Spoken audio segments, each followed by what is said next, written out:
ओम नमो भगवते वासुदेवाय। देखिए, आज की कहानी में एक ऐसा प्रसंग है जो दुनिया का एक बड़ा तानाशाह हिटलर भी नेताजी सुभाष चंद्र बोस की बुद्धि का कायल हो गया था। जो कहानी आज हम नेताजी सुभाष चंद्र बोस व जर्मनी के तानाशाह हिटलर की आपको सुनाने जा रहे हैं, वह शायद ही आपने कभी सुनी होगी। तभी से तानाशाह हिटलर नेताजी का जी जान से मित्र बन गया था। देखिए, संसार में द्वितीय विश्व युद्ध चल रहा था। उस समय युद्ध में जर्मनी का हिटलर जापान के तोजो अंग्रेजों से भारी टक्कर लेकर अंग्रेजी राज को दुनिया से समाप्त करने में लगे हुए थे। नेताजी सुभाष चंद्र ने उस समय अंग्रेजों से लड़कर जो देश से भगाने के लिए अपनी एक अलग फौज की जरूरत समझकर एक अपनी बड़ी बुद्धिमानी से एक कार्य किया था। उन्होंने सोचा कि अंग्रेजों के कट्टर शत्रु हिटलर से मिलकर अपनी आजाद हिंद फौज बना ली जाए। तो उन्होंने इस मकसद के लिए जर्मनी प्रस्थान किया और हिटलर बहुत चालाक आदमी था। उसने अपनी हूबहू शक्ल के अपनी ही जैसी वर्दी में 3 हिटलर अपनी निजी सुरक्षा में रखे हुए थे। जब नेताजी सुभाष चंद्र बोस जर्मनी पहुंचे तो उनसे उनका स्वागत करने एक हिटलर आया तो उसने अभिवादन की मुद्रा बनाकर दूसरा सुभाष से मिलाकर कहा, मैं हिटलर हूं। सुभाष जी ने हाथ मिलाकर कहा, मैं सुभाष हूं, लेकिन तुम हिटलर नहीं हो। इसी प्रकार तीनों हिटलर आए, लेकिन सुभाष ने तीनों से कह दिया कि तुम हिटलर नहीं हो।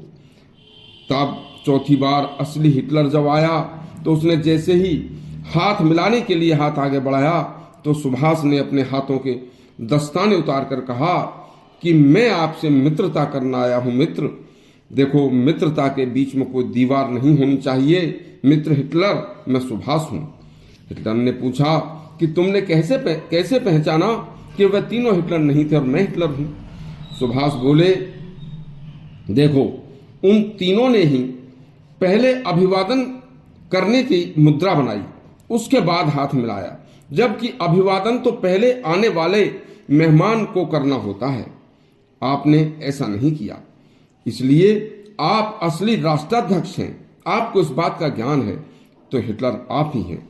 बस नेताजी सुभाष चंद्र को की यह विद्वता सुनकर हिटलर ने कहा कि मुझे जैसा दोस्त चाहिए था ऐसा ही बुद्धिमान दोस्त आज मिल गया है। बस आपस में मिल बैठकर सुभाष की सारी बातें सुनकर 21 अक्टूबर 1943 को हिटलर ने सिंगापुर में भारत के लिए आजाद हिंद फौज नेताजी के लिए बनवाकर पूरी आर्थिक सहायता तथा हथियारों की व्यवस्था के साथ विदेशी सैनिकों के साथ जापान से भी आजाद हिंद फौज को पूर्ण सहायता के साथ अंग्रेजों से लड़ने के लिए नेताजी सुभाष चंद्र बोस को सौंप दी। नेताजी की आजाद हिंद फौज ने पहले अंडमान निकोबार को अंग्रेजों से छीनकर उस पर तिरंगा लहराया। उसके बाद दुनिया के 9 देशों ने सुभाष चंद्र को भारत का राष्ट्राध्यक्ष मानकर यह सब 9 देशों ने उन्हें मान्यता दे दी। और यह सब देखकर भारत में बैठे नेहरू डर गए कि कहीं आजाद भारत का मुखिया सुभाष ही तो न बन जाए। तब 18 अगस्त 1945 को जिस हवाई जहाज दुर्घटना में नेताजी की मौत बताई गई वह आज तक भी रहस्य बनी हुई है, क्योंकि नेहरू अंग्रेजों के मित्र थे। नेताजी पूरे देश के युवाओं को पुकार कर कह रहे थे, आओ दिल्ली चलो, तुम मुझे खून दो, मैं तुम्हें आजादी दूंगा। उधर नेहरू उस समय भी गवर्नर हाउस में अंग्रेजों तथा गवर्नर की पत्नी एडिनबरा के साथ सिगरेट और शराब में अय्याशी में मस्त थे। देश की आजादी का असली कर्णधार नेताजी सुभाष चंद्र बोस थे। देखिए, आजाद हिंद फौज का हर सिपाही सुभाष चंद्र बोस को नेताजी कहता था। सुभाष चंद्र बोस ने ही जय हिंद का नारा दिया, जो आज भी हमारी सशस्त्र सेनाओं से लेकर देश के नेताओं का एकमात्र नारा है। नेताजी सुभाष चंद्र बोस को जो उनका हक मिलना चाहिए था उन्हें नहीं मिला। यदि आपके नेताजी सुभाष चंद्र बोस के ऊपर सच्ची कहानी, सत्य घटना अच्छी लगी हो तो हमारा चैनल सब्सक्राइब करें और घंटी दबाएं।